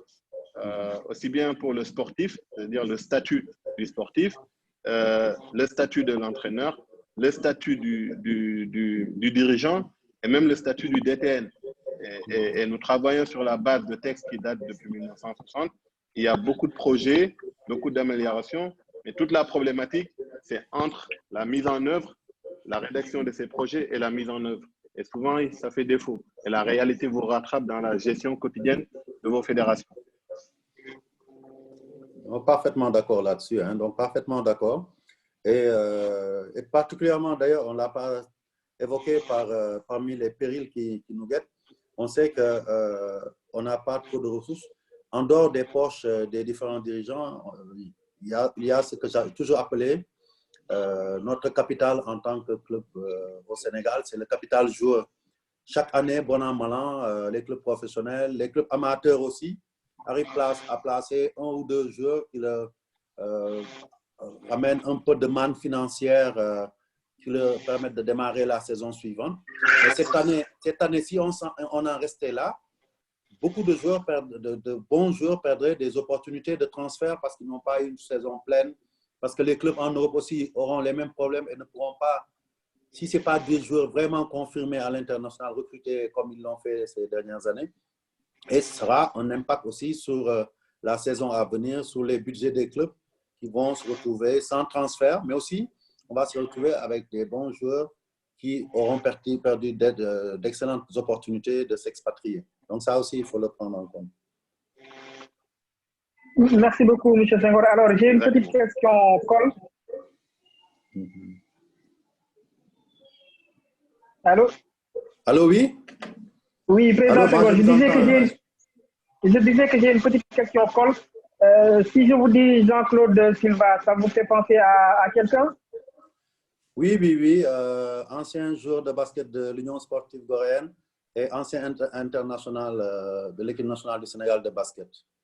Ah, heureusement. Je voudrais vous rappeler que j'ai commencé ma carrière de dirigeant d'abord par le Nawetan, certes, mais comme dirigeant de club par la section de basket de l'US Gorée que j'ai dirigé pendant 8 ans. Alors justement, nous avons Jean-Claude Silva avec nous dans ce chat. C'est l'occasion de l'introduire. Il est manager sportif, comme vous l'avez dit, ancien joueur de basket de l'US Gorée et ancien international sénégalais. Jean-Claude Silva, bonjour. Est-ce qu'il peut activer son micro?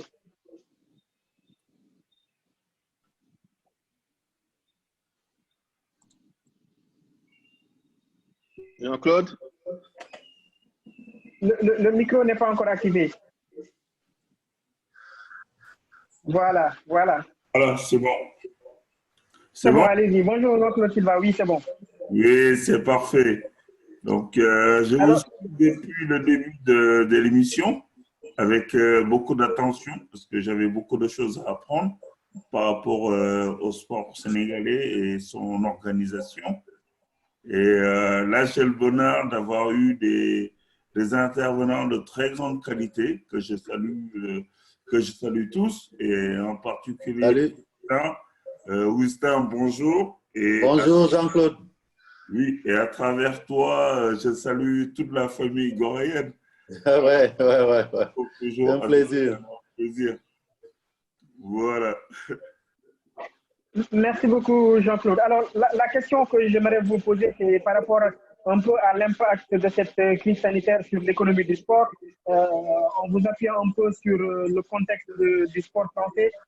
Aujourd'hui, quel est un peu ce qui a été fait, à votre avis, en France, qui est assez pertinent à vos yeux, qui pourrait servir peut-être à, même si, on va dire, à toute proportion gardée, quel est un peu ce qui a été fait, notamment par les dirigeants du sport français de façon globale, pour accompagner le mouvement sportif?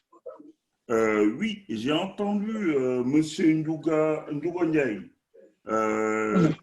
Quand j'ai entendu M. Ndouga Ndiaye intervenir, mais on a eu les mêmes problématiques en France. Et ces inquiétudes-là restent et demeurent toujours malgré l'intervention de l'État. Parce que quand le président a pris la parole, après il a laissé à son ministre des Sports le soin de rassurer le monde économique, les différentes entreprises. Donc, ce qui fait qu'il y a eu des mesures qui ont été prises. Et dans ces mesures-là, donc, il y avait 9 mesures. Donc, la plupart des clubs professionnels, je parle des sportifs, que ce soit le rugby, le handball, le football basket et consorts, se sentaient concernés par ces mesures. Mais le milieu amateur a été oublié. Le milieu associatif de base, surtout les clubs employeurs, les clubs qui ont des salariés, qui reçoivent toujours, qui ont toujours des charges fixes et qui n'ont plus de recettes. Parce que c'est les mêmes problématiques. On a eu des événements qui ont été annulés et donc la question se posait pour la plupart de ces associations, qu'est-ce qu'on va faire?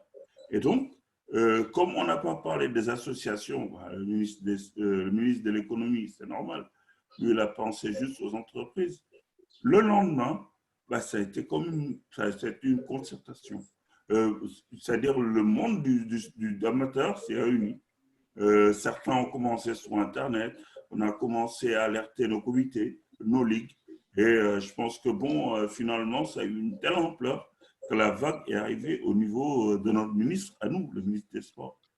Et donc, le ministre des Sports a intervenu et nous a rassurés et nous a dit vous pouvez compter sur moi, parce qu'on a pensé à vous, vous faites partie de ces mesures.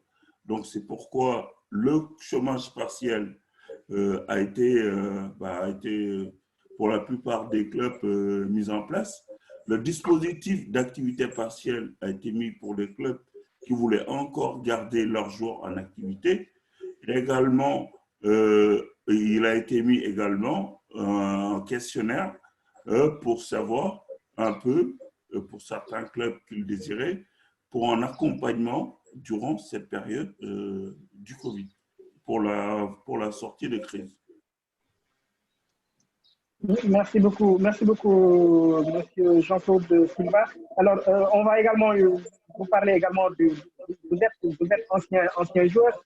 On sait que le joueur, le sportif, le pratiquant, dans ce contexte-là est aujourd'hui certainement le plus impacté. Au-delà de l'aspect économique, de l'aspect social, de l'aspect même sportif, quelle est un peu la stratégie à mettre en place de façon personnelle pour chaque sportif, à votre avis, pour gérer au mieux cette crise? Donc, disons que la plupart des joueurs le font, c'est des cas par cas, donc il y a une gestion autonome. Nous, au sein de notre club, la première chose, c'était de garder le lien avec les licenciés. C'était important. Donc, moi, je suis manager sportif. Donc, dans mon entreprise, il y a des gens il y a des éducateurs. Donc, tous ces gens-là, faut les garder actifs. Donc, ce qu'on a fait, c'est juste essayer d'utiliser les réseaux sociaux. Donc, mettre en place des challenges basket, parce qu'ici, on a la chance que la plupart des jeunes, enfin, je vis dans un milieu où la plupart des jeunes ont un terrain de basket, un panier de basket chez eux. Donc, la plupart des jeunes, tout en restant chez eux, pour respecter les préconisations du chef de l'État, ces gens-là ont pu participer à notre challenge. Marquer le plus beau panier, un panier fantaisiste. Donc, donc, on a mis en place également, pour ça c'est pour d'une manière plus globale, un challenge pour les parents des joueurs. Donc, c'est-à-dire qu'on a tout fait pour garder cet aspect relationnel. Parce que, comme l'a dit Augustin, j'ai entendu son intervention, manager, c'est gouverner, c'est prévoir. Donc, nous aussi, quand tu es en situation de management, tu sais que tu dois toujours t'adapter et toujours proposer.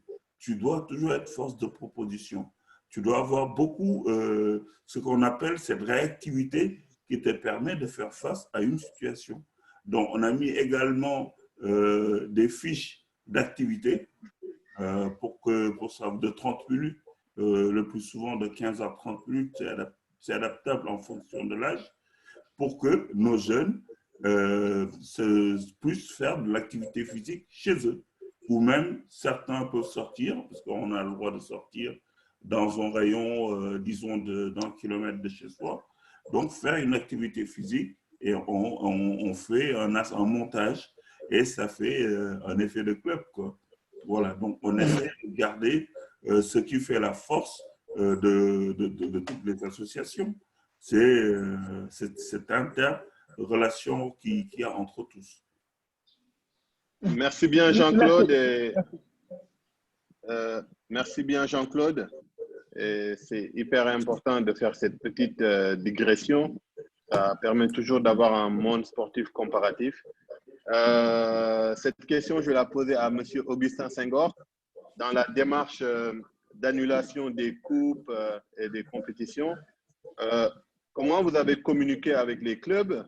Est-ce que vous avez mis en place une consultation ou comment le comité d'urgence, sur quoi vous êtes appuyé pour prendre la décision d'abord d'arrêter définitivement les coupes? Et dans un deuxième temps, si le confinement venait à se prolonger, comment allez-vous gérer la décision d'annuler le championnat amateur ou professionnel? Est-ce que vous êtes en contact ou en consultation avec les clubs? Oui, dans nos dispositions statutaires, il faut comprendre que l'instance la plus haute, l'instance faîtière, c'est l'Assemblée générale.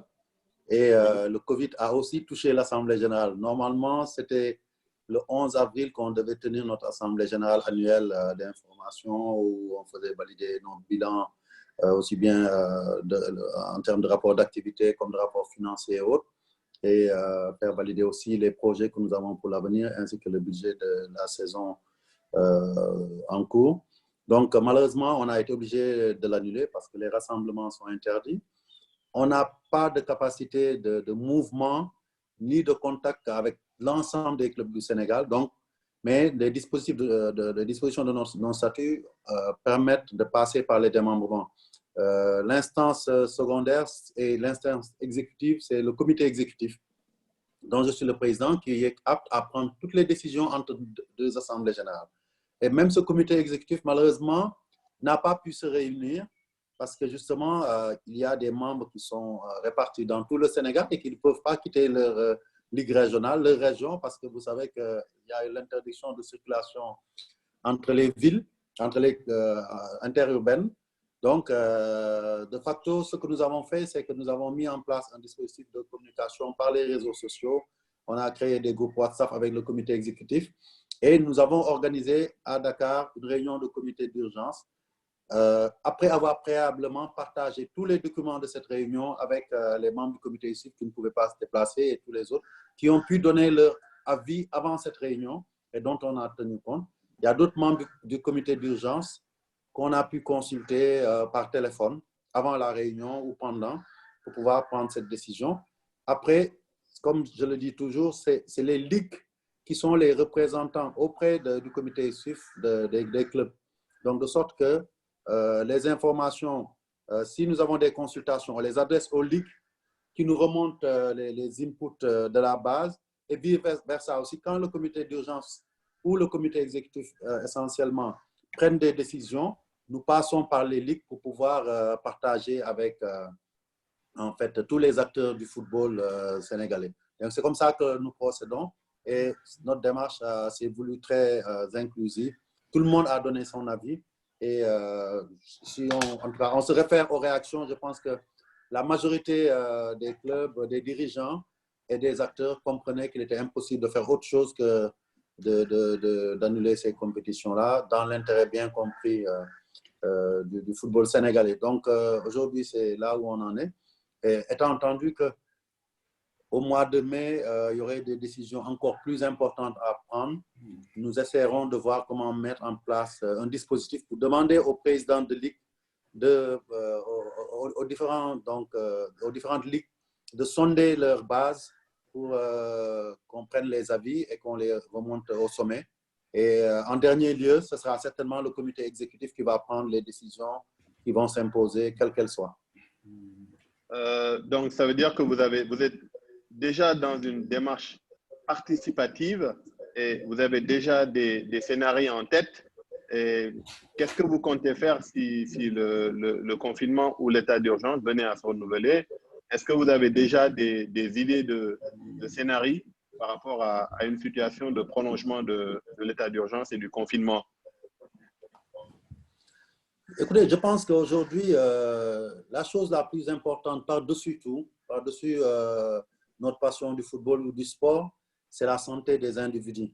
Si l'État en venait à décider que le confinement continue ou bien que l'état d'urgence serait même renforcé avec un confinement total, ça voudrait dire que la maladie est restée présente et surtout peut-être que c'est aggravé, ce que nous ne souhaitons pas du tout.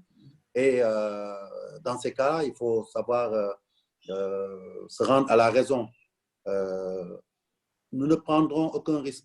Aucune vie ne peut peser par rapport au football, par rapport au sport. Si la vie des acteurs, mais aussi la vie de ceux qui viennent regarder le football est menacée, nous ne prendrons aucun risque. Nous annulerons la saison. En tout cas, c'est ma position. Je la partagerai avec les membres du comité exécutif. Mais on en a déjà discuté en comité d'urgence.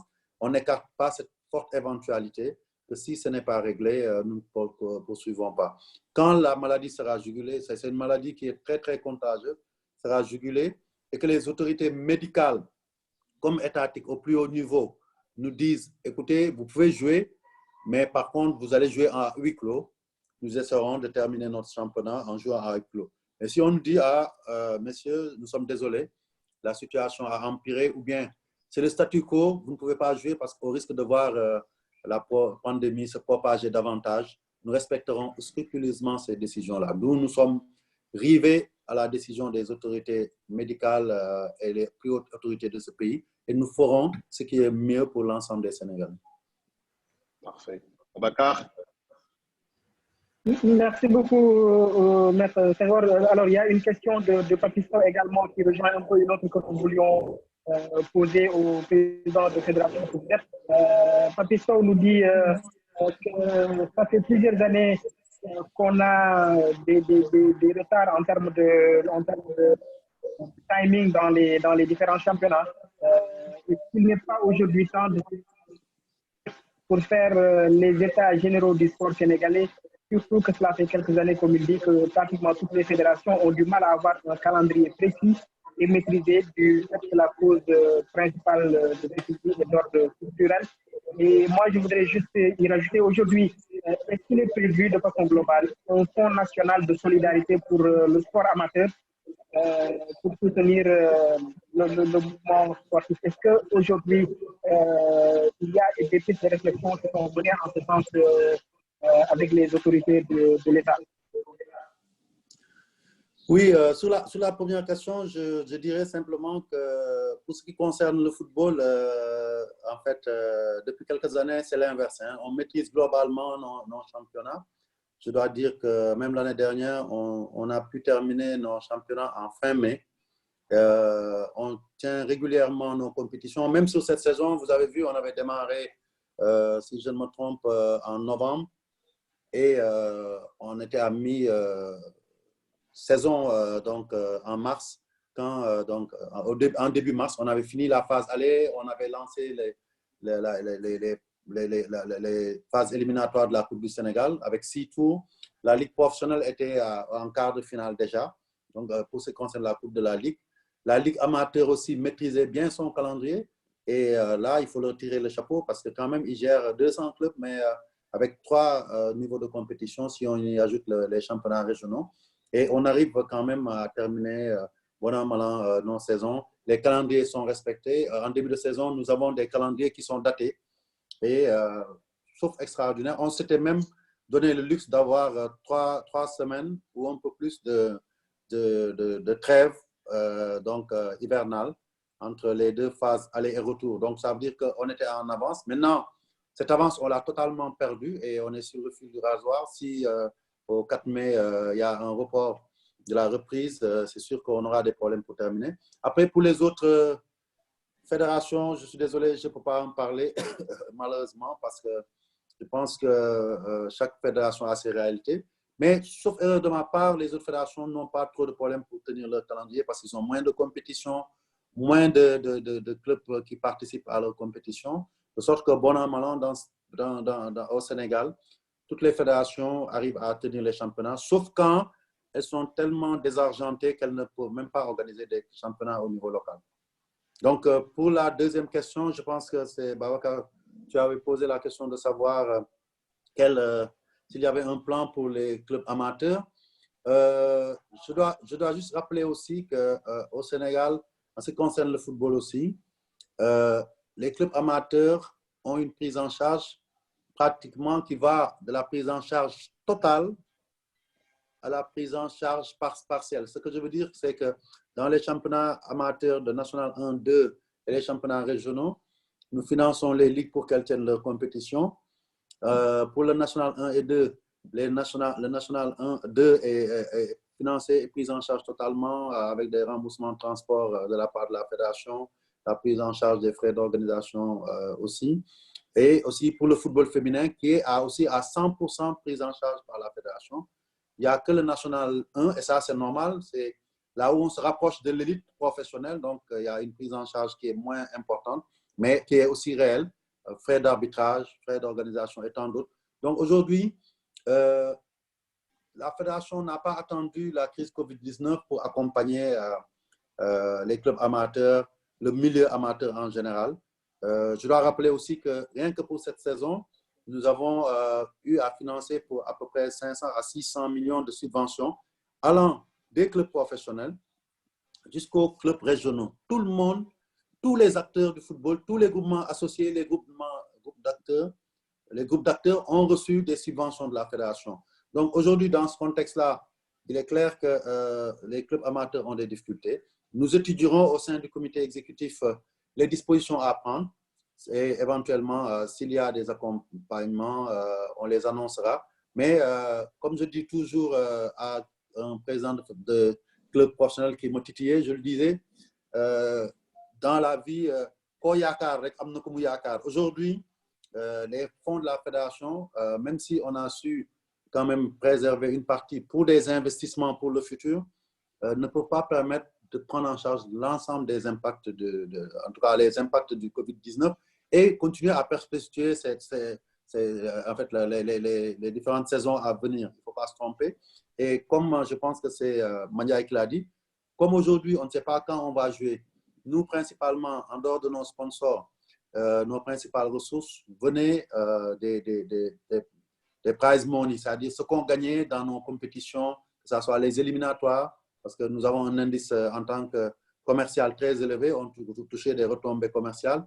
Il y a aussi les primes liées aux objectifs atteints dans les compétitions. Plus on va loin, par exemple, dans une CAN ou dans une Coupe du Monde, plus on reçoit de l'argent. Aujourd'hui, toutes ces compétitions vont être décalées.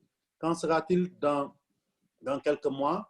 Si on a dépassé toutes nos réserves, est-ce qu'on va pouvoir faire face? Il ne faut pas que la structure qui tient un peu la baraque soit tirée au fond du puits par ceux qui sont en bas. Et donc, moi, c'est ça ma crainte. Il faudra qu'on y aille mollo mollo, qu'on apprécie la situation, qu'on apprécie la durée de cette crise-là pour savoir jusqu'où elle va aller. Si on commence, j'ai vu même des dirigeants qui disent « Ouais, mais il faut nous donner 10 millions, il faut qu'on soit sérieux. » On attend, on analyse. Et aujourd'hui, je pense aussi que, comme on l'a dit, la primauté, c'est la maladie. La primauté, c'est l'aide d'urgence qui doit être accompagnée, qui doit être accordée à tous les Sénégalais, de quelque bord qu'ils soient sportifs ou autres, avant de passer à nous-mêmes, acteurs du football. Je pense qu'aujourd'hui, même si nous avons des attentes vis-à-vis des autorités, nous avons des autorités responsables, nous avons, en tant qu'acteurs, les fédérations, je peux parler aussi de ma fédération, nous avons donné des contributions ramener à notre environnement qui sont très substantielles, mais qui sont une goutte d'eau par rapport à ce que dont l'État avait besoin comme moyen. Et des fois, il est assez gauche de donner de la main droite pour réclamer de la main gauche plus que ce qu'on a donné. Donc, allons-y doucement. L'État jaugera et l'État viendra vers nous pour nous dire voilà ce que nous pouvons faire par rapport à la situation pour vous aider à démarrer. Après, moi, j'ai foi en la capacité du football à gagner une autonomie totale à condition qu'on nous accompagne, mais aussi à condition qu'on soit endurant et qu'on se batte pour cela. Donc, mais nous veillerons, encore une fois, pour les clubs professionnels, à ce que les championnats reprennent et nous essaierons de maîtriser tous les aspects liés au bon démarrage de cette saison. Et le comité exécutif a la dernière main. Je suis président, mais je ne veux pas marcher sous la langue de ce comité exécutif-là. Nous apprécions, en tenant compte de nos moyens réels, en tenant compte des perspectives d'avenir, qu'est-ce que nous pouvons faire, si on doit faire d'abord, voir l'opportunité de faire ou pas. Et ensuite, en ce moment-là, on se prendra ça sur l'appui à faire. Mais je pense qu'aujourd'hui, notre combat aussi, c'est d'évaluer, parce qu'en comité d'urgence, la dernière fois, on l'a dit, c'est d'évaluer l'impact négatif pour le football amateur dans son ensemble de ce comité et de le transmettre à la tutelle, comme le football professionnel l'a fait. Et peut-être l'État, en arbitrage, pourra voir ce qu'il pourra faire pour nous accompagner. Mais aussi, n'oubliez pas, la FIFA a décidé, en tout cas, même si ce n'est pas encore officiel, d'accompagner les associations nationales. Nous ne savons pas à quel niveau, à quelle hauteur. Est-ce que ce sera une subvention accompagnée, c'est-à-dire encadrée, c'est-à-dire en nous disant « Ah non, vous ne pouvez pas donner ça en forme de subvention, vous devez le mettre là, parce que c'est comme ça que la FIFA fonctionne. » Si c'est des choses que nous pouvons utiliser pour nos acteurs, en concertation avec ces acteurs, nous verrons dans quel secteur investir ces fonds-là pour qu'on puisse démarrer ces compétitions-là qui sont arrêtées. Et, malheureusement, nous ne savons pas quand ce sera exactement. Merci beaucoup, Maître Senghor. Cette webconférence tire un peu à sa fin, mais nous allons juste prendre deux dernières questions sur le chat. Il y a une qui concerne un peu cette éventualité de fin de saison. Aujourd'hui, concrètement, si la saison venait à se terminer sur décision d'arrêt parce que le confinement, les mesures de confinement seraient durcies, la question de Pape Abdoulaye Faye, c'est qu'est-ce qu'il en serait du titre de champion? Comment allez-vous statuer sur la question? Est-ce que le premier actuel du championnat serait déclaré champion ou est-ce que l'annulation concernerait jusqu'au classement de façon générale? Si oui, quel est également le sort qui serait réservé aux clubs qui sont au bas du classement de chaque niveau du football sénégalais? Est-ce qu'il y aura relégation ou non? Est-ce que ces questions ont été discutées en interne pour anticiper? Pas encore, nous n'avons pas voulu en fait danser plus vite que la musique. Comme je l'ai dit, hein, nous sommes dans une perspective optimiste. On pense que cette saison, nous pourrons la terminer dès que la crise du Covid-19 sera dépassée. Après, il y a plusieurs scénarios possibles. Hein, donc, l'idéal pour nous, c'est d'arriver à terminer cette saison. On a joué à mi-saison. On doit être capable de terminer cette saison-là. Des clubs ont investi, des clubs ont eu des résultats très satisfaisants. Ce serait injuste, par exemple, un club qui doit être champion, qu'on le prive de ce titre de champion, comme ce serait aussi dommageable pour une équipe qui doit monter, qu'elle soit bloquée parce que le championnat s'est arrêté. Donc, nous, en tout cas, dans un monde idéal, l'option que nous préférons, c'est que le championnat puisse arriver à son terme. Après, si ce n'est pas le cas, malheureusement, ce n'est pas une décision qui revient au président de la fédération, d'une fédération quelle qu'elle soit. Ça appartient à l'instance de décision. C'est le comité exécutif.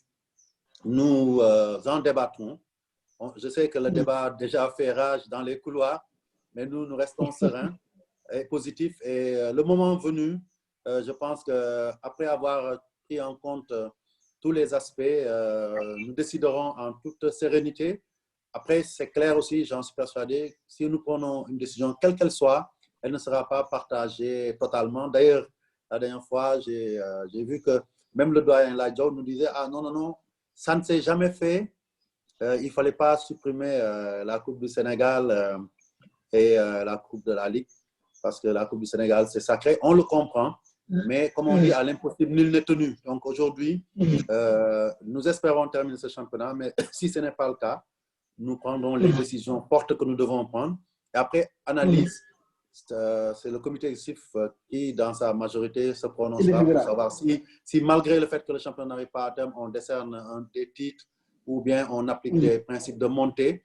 Étant entendu que, bon, moi, en tout cas, le seul point qui me concerne, moi, en tant qu'acteur du football et en tant que dirigeant, sur lequel je peux me prononcer, je ne milite pas trop sur le fait de déliter l'élite du football. Ce que je veux dire, c'est qu'il faudrait, parce qu'à chaque fois qu'une opportunité se présente, les gens commencent à parler de ouais, il faut faire monter 4, après on va avoir des élites pléthoriques avec déjà 14 clubs en L1 et 14 clubs en L2. On a déjà trop de problèmes.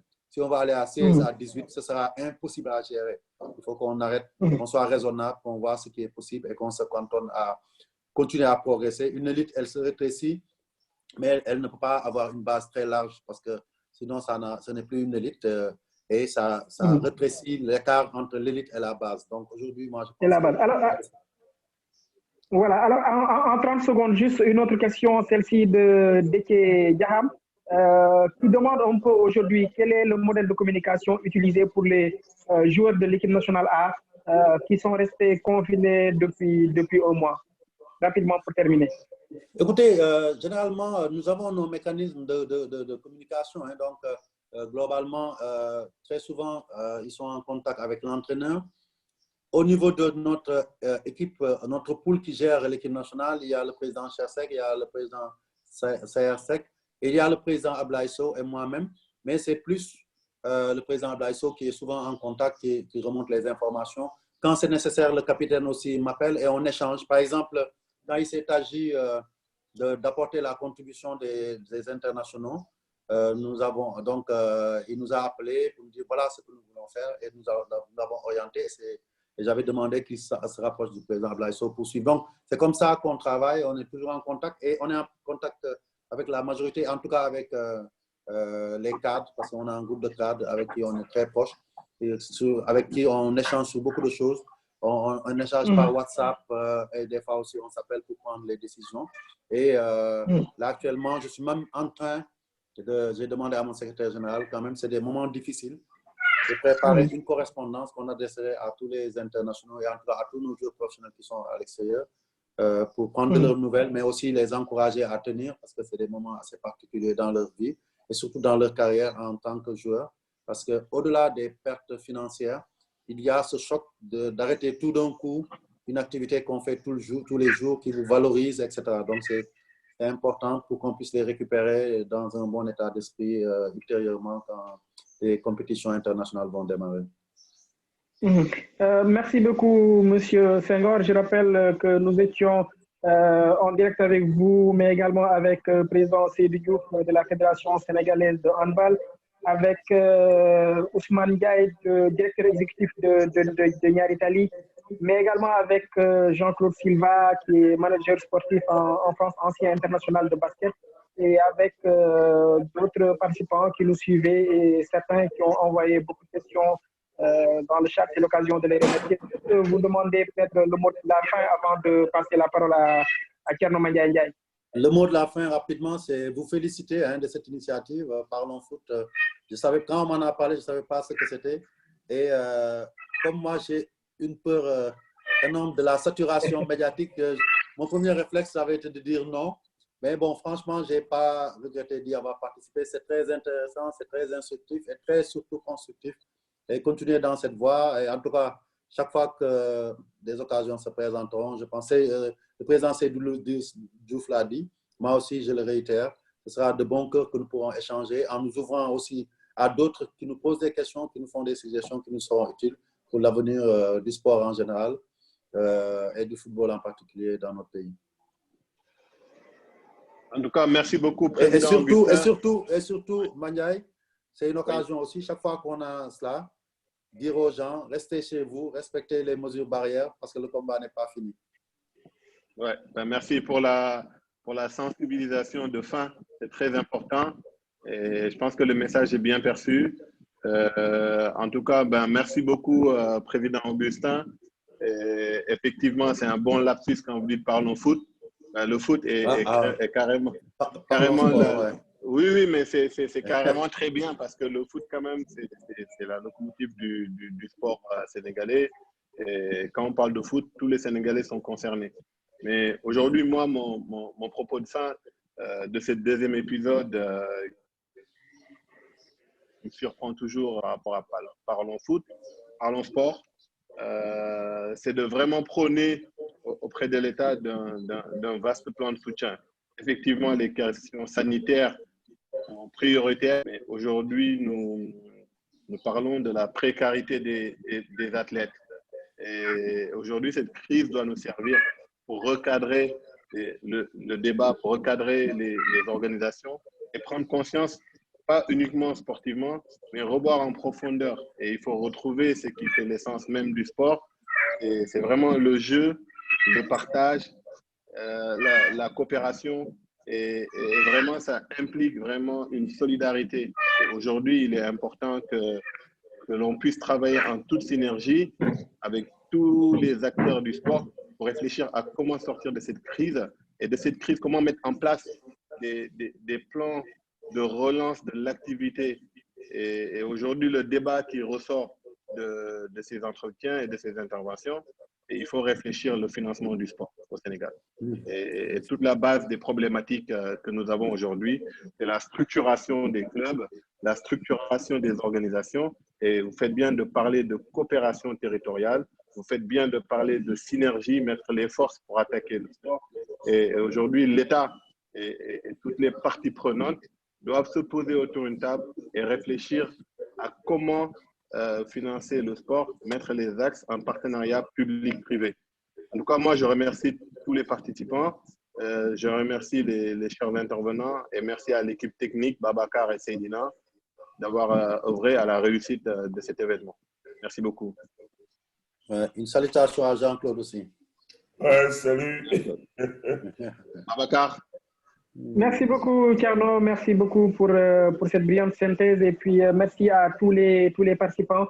Et merci aux intervenants, à ceux qui nous ont posé des questions, à ceux qui nous ont également suivis. Et je rappelle également que par la magie de Seydina, vous aurez la possibilité de revoir ces échanges sur la plateforme YouTube. Tout comme la première édition qui avait été faite avec les techniciens, ceux qui sont sur le terrain, je veux nommer coach Youssou Dabo, coach Cherstak, Adosano, entre autres. Nous allons également vous tenir informés pour le prochain numéro. Nous allons parler sport, nous allons parler un peu de l'économie du sport, de la pratique, de tout ce qui tourne autour de l'activité sportive en ces temps de crise. Mais également de l'après-crise, parce qu'il y aura bien une vie après le passage de Covid-19. Et nous espérons que pour tous les sports que nous pratiquons aussi dans ce pays, il y en a pratiquement une cinquantaine, que le passage de cette crise sanitaire sera l'occasion pour toutes ces disciplines sportives. Je vois quelqu'un du badminton dans le football, par exemple. Ce sera l'occasion surtout pour tout le monde de se poser les bonnes questions et puis de se relever après ce passage pour prendre un nouveau départ, autant pour les pratiquants de tous les jours, pour les pour les professionnels et puis les dirigeants, les administratifs, ceux qui sont sur le terrain, ceux qui sont de l'autre partie du terrain. Donc, merci beaucoup à tout le monde. Et puis, comme l'a dit le président Senghor, n'oubliez pas les mesures barrières, restez chez vous. Puis, continuez de sensibiliser autour de vous, c'est très important. Je pense que chacun de nous aujourd'hui a une plateforme assez large en termes de contact, que ce soit de l'entourage proche ou autre, qu'il faudrait sensibiliser. Et puis, en ces temps, c'est surtout la solidarité qui fera que des pays pauvres comme le nôtre se lèveront plus unis et puis sortiront de cette crise encore plus solide. Merci beaucoup donc à tout le monde. Je pense qu'on va donner à Seydina pour les différents aspects techniques pour vous expliquer un peu comment ça se passe pour avoir cet échange qui a duré un peu plus d'1h30 sur la plateforme YouTube. Merci beaucoup à tout le monde. Merci. Merci. Allez, au revoir. Merci, au revoir. Au revoir. Au revoir, Ousmane. Au revoir. Merci, Président. Au revoir. Au revoir. À bientôt. Bye. À bientôt. Merci. Au revoir. Allez, au revoir. Allez, au revoir. Au revoir.